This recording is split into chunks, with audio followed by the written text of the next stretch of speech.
नमस्कार। आज का मोटिवेशनल वीडियो है। जिद बर्बाद कर सकती है और आबाद भी।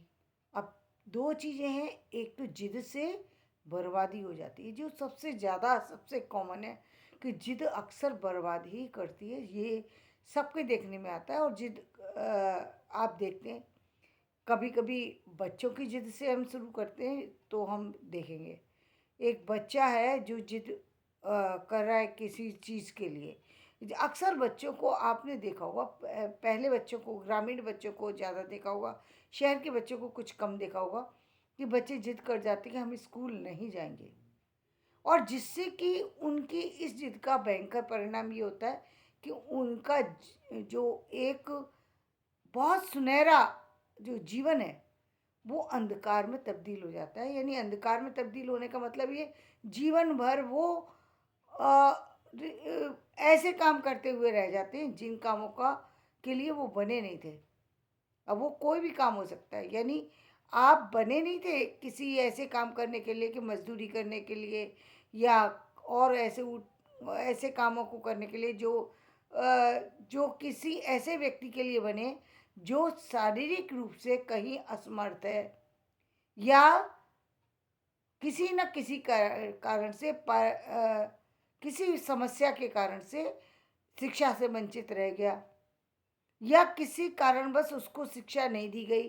कोई अनाथ है, असहाय है, कोई बीमार है, कोई व्यक्ति ऐसा है जिसको सुविधाएं नहीं मिल पाई किसी कारणवश। वो यदि किसी कारण रह गया, वो बात समझ में आती है कि भाई वो किसी कारण रह गया और वो आगे नहीं बढ़ पाया, वो समझ में आती है। लेकिन एक बच्चा सिर्फ इसलिए रह जाए कि उसने बच्चे ने कहा कि मैं नहीं जाऊंगा स्कूल, और पिता ने सिर्फ इसलिए, उस माता पिता ने इसलिए बैठा लिया, नहीं कोई बात नहीं है, बच्चे की इच्छा नहीं है तो छोड़ दो, अब ये नहीं जाता तो रहने दो, क्या करेंगे, अब नहीं पढ़, इसका पढ़ाई में मन लगता। ये कोई बात नहीं हुई कि पढ़ाई में मन नहीं लगता। सारे ही बच्चे, सारे बच्चे क्या, बड़े लोग भी जब किसी नए काम को करते हैं तो करने की, बहुत सारे लोग हैं जिनके अंदर इच्छा नहीं होती। तो क्या इच्छा नहीं होगी तो क्या आप काम नहीं करेंगे? इच्छा नहीं है, खाना ना बनाए तो खाना, घर में खाना नहीं बनेगा, ऐसा तो हो नहीं सकता। यानी सारे काम इच्छा से नहीं चलते। काम किससे चलते? एक रूटीन से, जिसको हम फॉलो करते हैं। पहले वो रूटीन हमको एक बोझ की तरीके से लगने लगता है। एक कहीं न कहीं ऐसा लगता है कि ये क्या है? कैसे करेंगे इसको? हम केवल उन चीज़ों को ही सिर्फ़ अपने जीवन में शामिल करते हैं जो बहुत ज़रूरी होती हैं। जैसे भोजन बहुत आवश्यक है, चाहे अच्छा बने या बुरा बने, लेकिन व्यक्ति को भोजन तो करना ही करना पड़ेगा, क्योंकि पेट को, किसी भी शरीर को चलाने के लिए भोजन की आवश्यकता है। तो भोजन उसको चाहे अच्छा बना हो या खराब बना हो, भोजन करना पड़ेगा। भोजन चाहे अच्छी सुविधाओं के द्वारा लाया जाए या खराब सुविधाओं के द्वारा, किसी तरीके से कुछ कमी युक्त भोजन हो, फिर भी भोजन तो घर के अंदर लाना ही पड़ेगा। यानी भोजन बनाने का सामान तो घर में लाना ही पड़ेगा, भोजन तो बनाना ही पड़ेगा, क्योंकि ये हमारे ये सारा हमारे शरीर से जुड़ी हुई आवश्यकता है। वस्त्र तो हमें पहनने ही पड़ेंगे क्योंकि शरीर ढकना है, चाहे वस्त्र फटे हुए हों या वस्त्र सिले हुए हों, या वस्त्र पुराने हों या वस्त्र नए हों, लेकिन वस्त्र तो पहनने पड़ेंगे, कीमती हों या सामान्य हों। लेकिन शरीर को ढकना है तो वस्त्रों की आवश्यकता है। कुछ लोग उस चीज़ को समझते हैं, इसलिए उसके लिए प्रयासरत होते हैं। कुछ लोग ऐसे हैं जो समझते ही नहीं। जहाँ हम ये बात करते कि जो समझते ही नहीं, जो अनजान हैं और किसी कारण किसी गलती को करते चले जा रहे हैं, उनके लिए सारी चीज़ें माफ़ हैं। उनके लिए सातों खून माफ़ है, कहते वाली बात है। या वो किसी कारण से रह गए, किसी विशेष आपदा ऐसी हो गई कि उनके साथ में कोई ऐसी समस्या है कि वो धन के अभाव के कारण से, परिवार में 6 बच्चे हैं, पिता के पास फीस देने के लिए पैसा नहीं है, या स्कूल में एडमिशन नहीं करा पा रहा है, उसको पता ही नहीं है कैसे कराते हैं। उस कारण से यदि वो नहीं भेज सके और अपने बच्चे की वो आगे नहीं बढ़ा सके, वहाँ वो समस्या समझ में आती है। लेकिन एक बच्चा स्कूल जाने के लिए रोज़ जा रहा है, रोज़ जा रहा है, मैं स्कूल नहीं जाऊँगा, और माता पिता भी मान के बैठ गए कि चलो अब नहीं मानता तो क्या करें, अब नहीं जा रहा है स्कूल तो छोड़ दो। ये छोड़ने की बात नहीं है, बच्चे को मारने की भी बात नहीं है, ये बच्चे को उस तरफ जोड़ने की बात है, यानी शिक्षा से जोड़ने की बात है। पता करने की बात है कि ये बच्चा आखिर स्कूल जाना क्यों नहीं चाहता। तो इसी के लिए बनाए गए प्ले स्कूल कि वो बच्चा जा रहा है, वहाँ पर उसको दिखाई दे रहा है। गांव के बच्चे इसलिए नहीं जाते क्योंकि उनको दिखाई देता है स्कूल में मारते पीटते डांटते लिखवाते। अब आप स्वयं से देखिए, एक बच्चा 2 साल तक प्ले स्कूल जा रहा है या 1 साल तक इस प्ले स्कूल में जा रहा है, जहाँ केवल वो जाता है, अपनी मर्जी से वो खाता पीता है, खेलता है, टॉयज जोड़ता है, कुछ बातें सुनता है, कुछ हंसता है, कुछ शैतानियाँ करता है, कुछ अपने जीवन दिनचर्या को सीखता है कि मुझे क्या करना है। बस 1 साल तक उसका यही काम है कि सिर्फ वो बैठना सीखता है कि उसको 4 घंटे या 2 घंटे कैसे बैठना है स्कूल में। सिर्फ बैठने की प्रैक्टिस हो रही है, जहाँ उसकी चंचलता धीरे धीरे समाप्त हो रही है। जो उसकी उसको बैठने की जो समस्या थी कि वो 5 मिनट नहीं बैठ पाता था, अब बार बार जब टीचर बैठा रही है तो बार बार बैठ रहा है। उसको अभी पढ़ने की तो कोई ज़रूरत ही नहीं है, कुछ नहीं है उसको। यदि किसी ने कोई थोड़ा बच्चा चंचल है, थोड़ा बच्चा समझदार है, उसको रेखाएं खींचने को दे दी, बच्चा सिर्फ आड़ी टेढ़ी रेखाएं खींच रहा है। इसीलिए उसके लिए बनाया गया है कि प्ले स्कूल में LKG UKG कि पहले में सिर्फ वो रेखाएं खींच रहा है, दूसरे में थोड़ा 1 2 3 वगैरह लिखना सीख रहा है। पूरे 1 साल तक सिर्फ इसी को कर रहा है, यानी बहुत बर्डन नहीं है, इस घर जाके कर ले तो ठीक, नहीं करे तो ठीक। तो उसको स्कूल जाने का एक शौक पैदा हो जाता है कि मुझे स्कूल जाना है। यहाँ पर उसकी जिद काम नहीं करेगी और उसके जीवन का में बदलाव आ जाएगा और वो बदल जाएगा। कुछ जिद ऐसी होती हैं जहाँ पर जिद ऐसी जिद है कि जहाँ पर ये का कुछ बच्चे हैं कि मुझे ये काम करना है और किसी गलत चीज़ के लिए जिद कर रहे हैं। अब उसकी गलत चीज़ के लिए यदि वो जिद है तो आप उसको पूर्ति नहीं कर सकते और करना भी नहीं चाहिए। कई बार बच्चा कहे मैं मारूंगा, मैं इसको मारूंगा, इसी बात के लिए जिद है उसकी, मैं ये चीज़ फेंक दूंगा, ये चीज़ तोड़ दूंगा। तो हमने उसकी उस आदत को जो है वो छोड़ दिया, या बच्चा कोई और शैतानी कर रहा है, हमने उसको करने दिया। क्यों? क्योंकि हम ये मान के चल रहे हैं ये तो बच्चे की एक्टिविटी है इसलिए कर रहा है। ये बच्चे की एक्टिविटी नहीं है। हो सकता है बच्चे के अंदर ये दुर्गुण हो, इस दुर्गुण को मिटाने की आवश्यकता है। लेकिन इस दुर्गुण को यदि आप माता पिता होते हुए नहीं मिटा पा रहे तो निश्चित रूप से किसी काउंसलर की आवश्यकता है, किसी स्कूल के व्यक्ति से बात करने की आवश्यकता है कि भाई इसकी ये चंचलता, इसकी ये शैतानी कैसे दूर करें हम। बच्चों के बहुत जो वो आजकल बच्चों के काउंसलर बहुत सारे हैं, जो कि बच्चों की भावनाओं को अच्छे से समझ पाते, उन बच्चों को समझ पाते जैसे शायद ऑटिज्म नहीं बोलते हैं कि उस टाइप के बच्चे होते हैं जहाँ पर वो बच्चा बहुत बार में सीख रहा है या बहुत ज़्यादा उद्दंड है या बहुत अलग तरीके का बच्चा है, तो उनको कैसे डाला जाता है। तो उनको पता है कि एक बच्चे के ऊपर कितनी एनर्जी लगाई जा सकती है, या बच्चे को, ऐसे बच्चे को जो इस तरीके का है उसको किस एक्टिविटी से जोड़ कर रखना चाहिए। जैसे बहुत चंचल है बहुत ज़्यादा, अब उसको कोई ऐसे चीज़ में लगा दिया, जैसे आजकल कंप्यूटर है, बच्चे बड़े अच्छे से मनोरंजन कर रहे हैं, उस पर कोई ऐसा खेल लगाया है जहाँ पर उसकी उसकी नेचुरल जो क्या कहेंगे, जो मेंटली ग्रोथ हो रही है, तो वहाँ उसका प्लस हो जाएगा, उसका फ़ायदा हो जाएगा बच्चे का। और वो बच्चा जो कि उद्दंड दिखाई दे रहा था, अब उसकी एक्टिविटी किसी चीज़ से कनेक्ट हो गई। अब वो उद्दंडता छोड़ देगा क्योंकि अब उसको दूसरी चीज़ में मज़ा आने लग गया, उसमें इंटरेस्ट पैदा हो गया उसका। और यही तो हमें करना है। एक जिद ये थी, एक जिद कभी कभी ये होती है कि किसी गलत बात की कोई व्यक्ति बड़ा या छोटा जिद कर लेता है कि मुझे मतलब किसी चीज़ की जिद चढ़ गई। और किसी भी व्यक्ति को, बड़े या छोटे को, आपने देखा होगा कभी गुस्सा में जिसने ही जितना किसी चीज़ के लिए मना करा जाए कि ये चीज़ नहीं करना, व्यक्ति कह रहा है कि नहीं मुझे तो अब यही करना चाहे जो भी हो। घर के अंदर बड़े से बड़े क्लेश होने की जो समस्या होती है वो जिद के कारण से होती है। जिद है कि मुझे चाहे कुछ भी हो मैं ऐसा ही करूँगा जो जो कि पूरी तरह से गलत है, उसी को करने को व्यक्ति तैयार है कि आप चाहे जो भी हो। और जब बहुत ज़्यादा जिद में कोई व्यक्ति हो तो एक बात कही गई है, उस समय उस व्यक्ति को अकेला छोड़ दो, यदि बड़ा है व्यक्ति तो, क्योंकि आप उसकी जिद को उस समय मिटा नहीं सकते। कुछ समय के लिए आपको ऑब्जर्व तो ज़रूर करना है कि वो कुछ ऐसा गलत ना कर ले कि जिससे नुकसान हो जाए, लेकिन उसको उस समय छोड़ना बहुत ज़रूरी होता है। कुछ व्यक्ति इतने ज़िद्दी होते हैं, इतने ज़िद्दी होते हैं, जिनकी ज़िद का कोई मतलब नहीं है, लेकिन ज़िद कर जाते हैं, तो उनकी ज़िद को मानना ज़रूरी होता है उस समय के लिए, और उसके बाद उसको समझाना ज़रूरी होता है। इस ज़िद को समय रहते ही काबू में कर लेना बहुत ज़रूरी है, क्योंकि यही बच्चे आगे जाके, इन्हीं बच्चों का परिवार ख़राब होता है, क्योंकि ये ज़िद उनके परिवार में भी चलती है, उनकी पीढ़ियों में भी चलती है। आने वाले बच्चों के साथ भी, के सामने भी वो वही व्यवहार करते हैं, चाहे पति पत्नी है या दादा दादी बन गए या कुछ, लेकिन उनकी स्थितियाँ, उनके व्यवहार, उनकी वो सारी चीज़ें वही चल रही होती हैं जो कि वो बचपन से लेकर के चल रहे हैं। और जिद में आने पर व्यक्ति सामान्य बात को असामान्य बना देता है। आप अक्सर अपने घरों के अंदर देखते होंगे।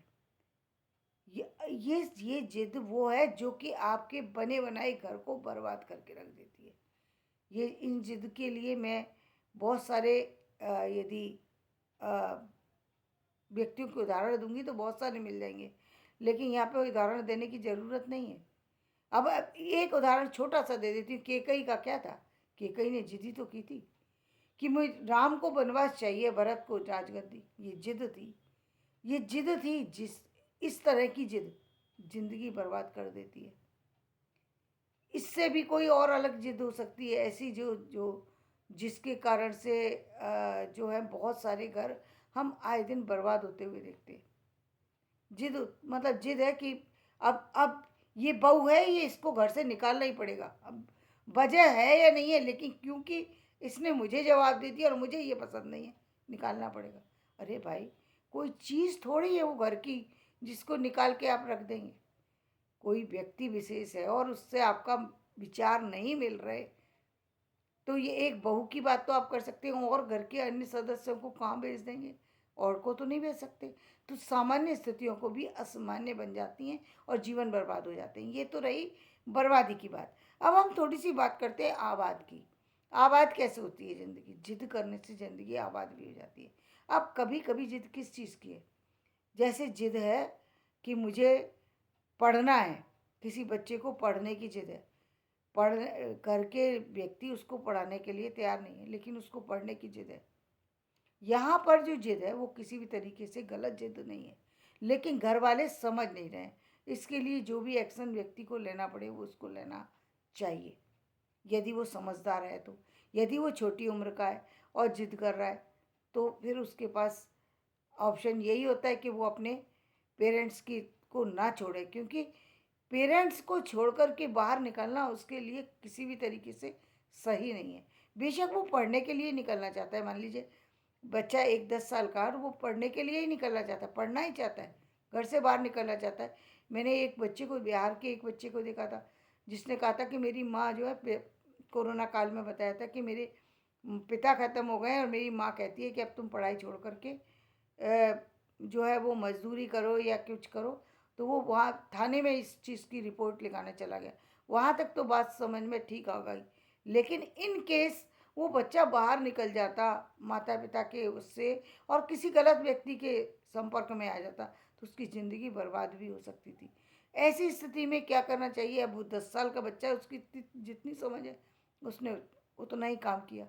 यदि आप थोड़े बड़े हैं तो आपको अपने आप को संभालने की स्थिति, 15-16 साल की स्थिति ऐसी है, फिर भी आप कहीं ना कहीं अपने आप को संभालने की स्थिति में अच्छे बुरे का ज्ञान रख सकते हैं। देखिए, 14-15 साल का बच्चा, वो 10 साल से लेकर और 14 साल तक का बच्चा छोटा ही बच्चा कहा जा सकता है। कोई इतना बड़ा बच्चा नहीं है कि जो घर से अलग रह करके अपने आप को आत्मनिर्भर बना सके, लोगों से अपने आप को बचा सके। क्योंकि इस संसार में जो लोग हैं ना, वो उसको अच्छे मिलेंगे आसपास के लोग या खराब मिलेंगे, कह पाना बहुत मुश्किल होता है। तो ऐसे बच्चों के लिए समस्या हो जाती है। तो ऐसे बच्चों को उस समय तक निश्चित रूप से एक हो सकता है कि उनको अपनी पढ़ाई के साथ समझौता करना पड़े, निश्चित रूप से समझौता कर लेना चाहिए। ठीक इससे आगे जब हम चले जाते हैं 16 से लेके 20 साल की एज में, आप किसी करियर को चुनना चाहते हैं और आपके परिवार में दूसरा व्यक्ति उसके साथ रहने के लिए कोई भी तैयार नहीं है, निश्चित रूप से आपको यहाँ पर अपने निर्णय लेने की आवश्यकता है। क्योंकि यदि आज नहीं तो कभी नहीं, आपका करियर आपके हाथ में होना चाहिए, आपकी इच्छाएं आपके हाथ में होना चाहिए। यदि आप 16 साल की एज में हैं और आपने दूसरे के कहने से आकर के अपने करियर को चुन लिया, आप ज़िंदगी भर पछताएंगे।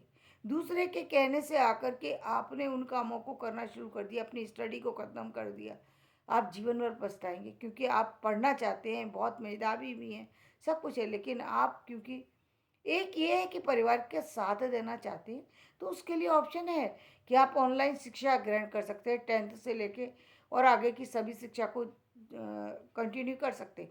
वो समझ में तो आता है, लेकिन आप एजुकेशन ही छोड़ देंगे या अपनी रुचि का सब्जेक्ट नहीं लेंगे, ये बात गलत है। बल्कि मैं तो ये कहूँगी जितने प्रैक्टिकल सब्जेक्ट भी हैं, उनमें भी कुछ बच्चे जो कि कॉलेज नहीं जा सकते, उनके लिए भी ऑनलाइन कुछ ऐसी सुविधाएं होनी चाहिए कि जहाँ पर उनको उस चीज़ के लिए मान लीजिए कि जैसे प्रैक्टिकल करने के लिए साइंस के लिए, साइंस की हम बात करें, साइंस प्रैक्टिकल में नहीं होती, तो ठीक है भाई, उसको 1 महीने बुला लीजिए या कुछ और देख लीजिए, 2 दिन के लिए उसको प्रैक्टिकली कराने के लिए बुला लीजिए कि 1 महीने में उसको 2 दिन तो आना ही पड़ेगा। प्रैक्टिकल 8 घंटे का या 4 घंटे का या 2 घंटे का उसे करना पड़ेगा। और किसी की कोई बहुत ही विशेष समस्या है तो उसके लिए क्या समाधान है, ये भी एक जो है वो सोचा जा सकता है। क्योंकि बहुत सारे बच्चों की कहीं ना कहीं इच्छाएं दब करके रह जाती हैं। बच्चे बहुत इंटेलिजेंट हैं, किसी कारणवश उनकी परसेंटेज बहुत अच्छी नहीं है, वो साइंस के स्टूडेंट बन सकते हैं, वो मेडिकल के स्टूडेंट बन सकते हैं, लेकिन उनकी परिस्थितियों ने उनको आगे बढ़ने से रोक दिया है। वो आर्मी में जा सकते हैं, लेकिन उनकी परिस्थितियाँ उनको काम करने के लिए मजबूर कर रही हैं। आप उनको उन सारी चीज़ों की प्रैक्टिस से वंचित कर रही हैं, जो चीज़ें उन बच्चों को मिलना चाहिए। वो बहुत अच्छी मतलब शारीरिक क्षमता रखते हैं, बहुत अच्छे बुद्धि रखते हैं, बहुत अच्छा उनके अंदर क्षमताएँ हैं। तो यहाँ पर उनको अपनी ज़िद को रखना ज़रूरी है। यहाँ पर वो यदि अपने करियर के लिए ज़िद कर रहे हैं, अपने जीवन के लिए ज़िद कर रहे हैं, गलत नहीं है। हाँ, ये ज़रूर है कि आपको इस ज़िद के साथ-साथ अपने जीवन को बचा कर के भी रखना है। बचा कर के कहाँ रखना है कि बाहर की जो जिन लोगों के संपर्क में आ रहे हैं, खान-पान से बचाना है आपको, दूसरे गलत लोगों से बचाना है। शिक्षा पाने का मतलब ये नहीं है कि अपने आप को बर्बाद कर देना, अपने आप को आबाद करने निकले हो, ना कि बर्बाद करने। तो अपने आप की गलत आदतों पर भी खुद को सही काबू पाना पड़ेगा। जब आप घर से बाहर हैं तो आपके माता पिता तो है नहीं देखने के लिए कि आप क्या कर रहे हैं, लेकिन आपको तो पता है ना कि आप क्या कर रहे हैं। वहाँ आपको अपने आप को बचाने की ज़रूरत है। इसी तरीके से और बड़ी एज में जब हम चले जाते हैं, जहाँ पर कि लोग परिवारों की बात हो जाती है, जहाँ पर हम परिवार में जुड़ जाते हैं और परिवार ऐसा है पूरा का पूरा कि जो आपका साथ देना ही नहीं चाहता, तो आपको कोई ना कोई उसके लिए साधन निकालना होगा। जैसे कि मैं अपने जीवन का बताऊं कि मैं अपने लिए टाइम निकालती थी मेट्रो पे जा कर के, वहीं बैठ कर के वहीं स्टडी करती थी, क्योंकि मुझे मालूम था घर जाके स्टडी का टाइम मिलने वाला नहीं है, ना कॉलेज है और कहीं नहीं मिलेगा। तो वहीं केवल मुझे 2 घंटे घंटे का टाइम मिलेगा, बस उसी में कर सकती हूँ। बाकी मुझे पूरे वीक तक नहीं मिल पाएगा, कहीं भी नहीं मिल पाएगा। तो वो थोड़ा करना बहुत ज़रूरी होता है उसके लिए कहीं ना कहीं। और यदि बात जेंट्स की है तो वो 2 दिन की छुट्टी लेकर के भी कहीं जा सकते हैं, कहीं भी, चाहे धर्मशाला में जाएं, कहीं भी जाएं, कहीं कोई होटल में जाएं, कहीं भी वो रुक करके 2 दिन स्टडी करके अपनी चीज़ों को कंप्लीट करके अपने आप को अपडेट करके वहाँ आ सकते हैं। क्योंकि उनको अपने जीवन को चलाना है। जॉब कि घर का वातावरण वो नहीं है जहाँ पर आप स्टडी कर सकें। घर में आप जाते हैं वो वातावरण बिल्कुल भिन्न है। वहाँ वो चीज़ सुनने के लिए, चाहे हो सकता है संयुक्त परिवार हो सकता है एकाकी परिवार हो, लेकिन समस्याएं सबकी अपनी अपनी अलग अलग तरह की होती हैं। उन समस्याओं से ही आपको अपने आप को निकाल करके आगे ले जाना पड़ता है। यदि आपकी उस जीवन में थोड़ा बहुत ऊपर नीचे करना पड़ता है, वो भी करना तो नहीं चाहिए, लेकिन यदि कोई बहुत मजबूरी है तो आप कर सकते हैं। लेकिन अपने जीवन को फिर भी आगे बढ़ाने के लिए ये बहुत आवश्यक है कि आप अपनी उस ये जिद ही है कि आप 2 दिन के लिए अपने जीवन अपने म 1 महीने में 2 दिन के लिए समय निकाल कर के आप अपनी स्टडी को दे दें। अपनी उस साधना को दे दें, जिस साधना को करके आपका जीवन सँवर सकता है, आपके बच्चों का जीवन सँवर सकता है या आपके करियर में कोई सुधार हो सकता है, आपके भविष्य में कोई सुधार हो सकता है। तो निश्चित रूप से उसमें बदलाव लाने की आवश्यकता है, क्योंकि ये समय जो हाथ से चला जाता है वो वापस नहीं लौटता। यहाँ पर की गई जिद जो है वो आपको आबाद करती है और ये जिद गलत नहीं है। ये जिद कभी-कभी किसी खास परिस्थिति में व्यक्ति को करनी पड़ती है या मैं कहूँगी कर लेनी चाहिए।